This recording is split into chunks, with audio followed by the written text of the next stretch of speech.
मेरे साथ इस समय बातचीत में कद्दावर नेता कांग्रेस के चौधरी लाल सिंह जी मौजूद हैं। इनसे बातचीत करते हैं। सर, असेंबली के अंदर जो दंगल चलता रहा, जो एक मच्छी बाजार बना, लोग कह रहे हैं कि ये असेंबली नहीं है, मच्छी मार्केट बन गया है। आप इसको किस तरह से देखते हैं और वक्फ के ऊपर क्या कहना है? मछली मार्केट भी ऐसी नहीं होती। मछली मार्केट में को मछली लेने आता है तो कोई लड़ाई थोड़ी होती है, तोलते हैं, दे देते हैं।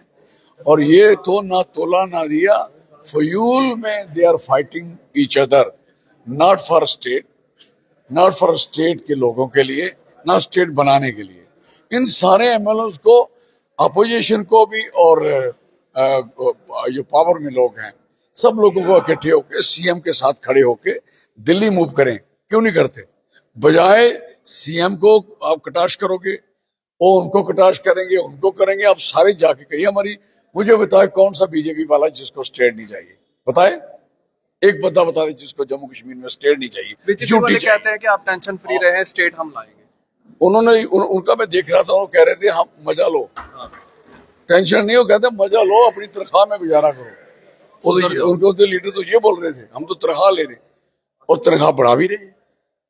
मेरा कहने का मकसद है तनख्वाह भी बढ़े आपकी, सब कुछ बढ़े, लेकिन दिल्ली जाके हमें प्राइम मिनिस्टर ऑफ इंडिया आ रहे हैं 19 को, सारे एमएलए वहां जाके इकट्ठे होके मिले ना, एक मीटिंग तो करें, चले जाए ना सीएम साहब के पास कि हम सारे इकट्ठे होके जाएंगे, पूरी बीजेपी जाए, बीजेपी का अपोजिशन लीडर जाए, सारे जाके बात करें, वी वांट टू स्टेट। और मोदी साहब इनकार करते हैं तो फिर वो उनको और साइन कर देना चाहिए बीजेपी के एमएलए को अपनी सीट से। और दूसरे जो उसके जुड़े हैं अलग पार्टियों से, अलग अलग तरीके से जो सपोर्ट कर रहे हैं, पार्टी सरकार की सपोर्ट कर रहे हैं, काफी एमएलए हैं जो सपोर्ट कर रहे हैं सरकार की, लेकिन सपोर्ट नहीं कर रहे हैं, वो कई जगह दलाली भी कर रहे हैं, वो मैंने देखा। इसलिए मैं सिंपल सी बात कहूंगा कि आप हमेशा ध्यान रखो, लोकतंत्र में सबसे स्ट्रांग इंस्टीट्यूशन होता है असेंबली, पार्लियामेंट। अगर ये कमजोर हो जाए तो हिंदुस्तान का, मुल्क का, रियासत का लोकतंत्र, यूटी का खत्म। जम्मू कश्मीर ऐसी स्टेट, ऐसी यूटी बन चुकी है, ऐसी जगह बन चुकी है कि इसका लोकतंत्र जीरो हो चुका है किसी भी तरीके से।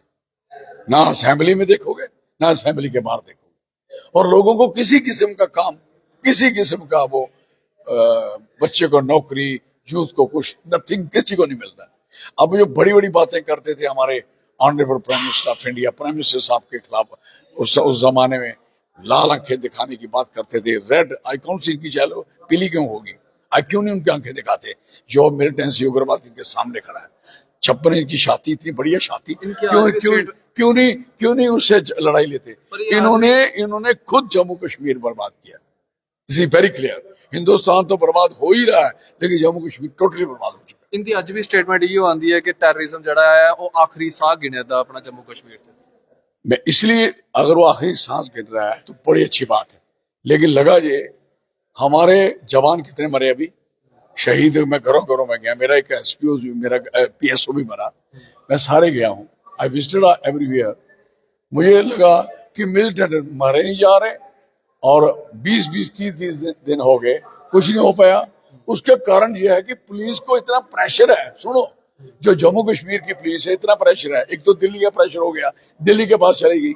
एक प्रेशर यह है कि थाने के जो थाने हैं, इनके जो एरियाज हैं, उनके एरिया में आप देखोगे कि जितनी इनके पास ह्यूमन रिसोर्स चाहिए, जितनी इनको वो स्ट्रेंथ चाहिए, वो है ही नहीं। 250 थाना है, 250 की जगह उनके पास 30-40-50 जवान है। और फिर दूसरा नंबर, कोई भी जंग बच्चा अभी तक 10 साल में भर्ती नहीं किया। अब मुझे बताओ, जब यूथ ही नहीं है, कार्यकर्ता नहीं है पार्टी के पास, तो जंग कौन जीतेगा? कार्यकर्ता कौन होता है पुलिस का? यूथ कौन होता है? सिपाही। अब जब सिपाही नहीं है तो आप how you can achieve the militancy, उसको कैसे खत्म करोगे? नहीं कर पाओगे। आपको वो बेचारे हवालदार और कम स्ट्रेंथ, तो थाना देखें, शराब देखें, गाड़ियां देखें, टिप्पर देखें, वो जाके क्राइम देखें, जमीनों के मसले देखें। मुझे बताओ, इमीडिएट सबसे ज्यादा किसी ने फेस करना है, वो पुलिस ने करना है, तो पुलिस की स्ट्रेंथ ही नहीं है।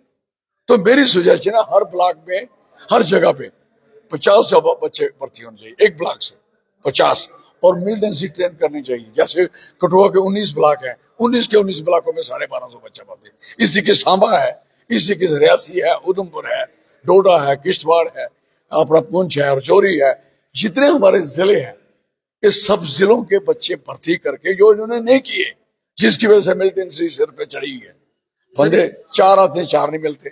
सर ये जो 3 दिन दंगल चलता रहा वक्फ को लेके, आज पहली कार्रवाई भी देखने को मिली है। एमपी के अंदर एक मदरसे को बुलडोजर के साथ तोड़ा गया है। 30 साल पुराना मदरसा था, उसको तोड़ा गया।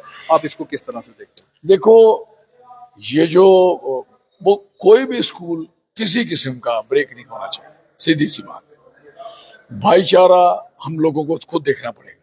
जब सरकार भाईचारे को ब्रेक करना चाहती है तो अपोजिशन का काम है कि भाईचारे को मजबूत बनाए। हमारा सबका काम ये रहना चाहिए, सब तालमेल में रहे, कोई हमारा क्लैश ना रहे, कोई झगड़ा ना रहे, सीधी सी बात है।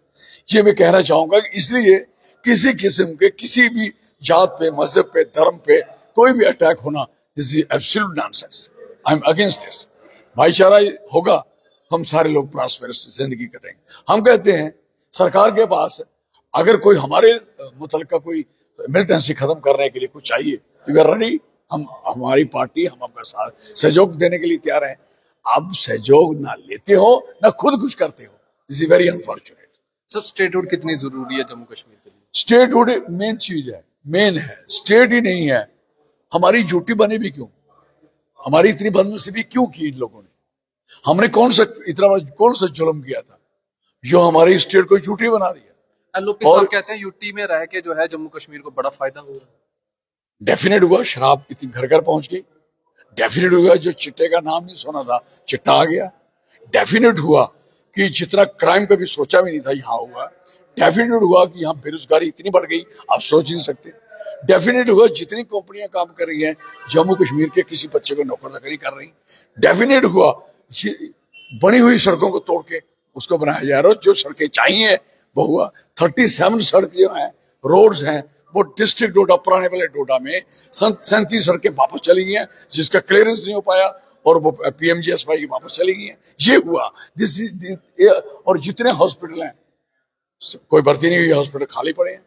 जितने आपको बसोली की आप बताओ मुझे, 44 डॉक्टर थे, आज मैं कल गया था परसों, वो 2 डॉक्टर नहीं है। ये हुआ। ब्लड बैंक में तो ब्लड बैंक बनने नहीं दिया, लोगों ने बर्बाद करके छोड़ दिया। करोड़ों रुपए लगे हुए हैं हर जगह। जितने हॉस्पिटल है वहां जितना स्टाफ ट्रांसफर वो रिटायर हुआ, नया लगाया नहीं। आप बताइए, स्कूल खाली पड़े हैं, कॉलेज खाली पड़े हैं, यूनिवर्सिटी खाली पड़ी है, और 6 यूनिवर्सिटियां और शहरों को वहां वाइस चांसलर बना लिया। ये हमारी हालत हो गई है। ये अगर तकी समझते हैं ये एलओपी वाले तो बड़ी कृपा उनकी, बड़ी मेहरबानी है भाई। तो बहुत अच्छा हुआ कि इस किस्म की सोच है कि बहुत बड़ी बड़ी तरक्की हो चुकी है। कहते हैं कि डिस्क्रिमिनेशन खत्म हुआ यूटी बनने के बाद। जितनी डिस्क्रिमिनेशन अब है कभी हमने नहीं देखी, कभी नहीं देखी। हमारे पढ़े लिखे बच्चे घरों में बर्बाद हैं। डिस्क्रिमिनेशन किसको बोलते हैं आप? रोजगार मिलने को किसको फायदा हुआ, किसको नहीं हुआ? डिस्क्रिमिनेशन इन्होंने बढ़ाई है।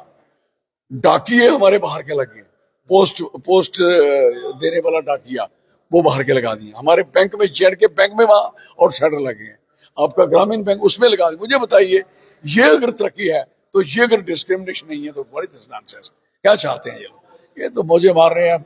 और इनके खुद एक एमएलए बोल रहा था, अब मौजा मारो, ऐश करो, नंद लो, ये करो। This is position. सर एक आखिरी सवाल है, यूटी के अंदर जो इस समय सीएम बने हुए हैं, आपको लगता है कि उनके हाथ में कुछ है, कुछ पावर्स हैं? नहीं है, नहीं है। उनके हाथ में सिर्फ प्यार मोहब्बत है, बातचीत कर सकते हैं और गपशप लगा सकते हैं और बड़े अच्छे तरीके से सबको, अगर कोई नहीं हंसे तो गुतरू करेंगे उनको, और कुछ नहीं कर सकते। क्योंकि उनको सीएम साहब को यूटी हटा के स्टेट देने पड़ेगी और स्टेट के साथ 371 लेने पड़ेगी। ये बार याद रख लेना। अगर ये नहीं हो पाया तो सीएम साहब हैं, वो नाम है उनको मिला हुआ, ये तकमा है, उस तकमे में पावर नहीं है। इसलिए हम उनकी सपोर्ट करते हैं। हम उनके अलायंस पार्टनर हैं। हम भी कह रहे हैं तब तक हम नहीं जाएंगे जब तक हमारी स्टेट नहीं बन पाएगी।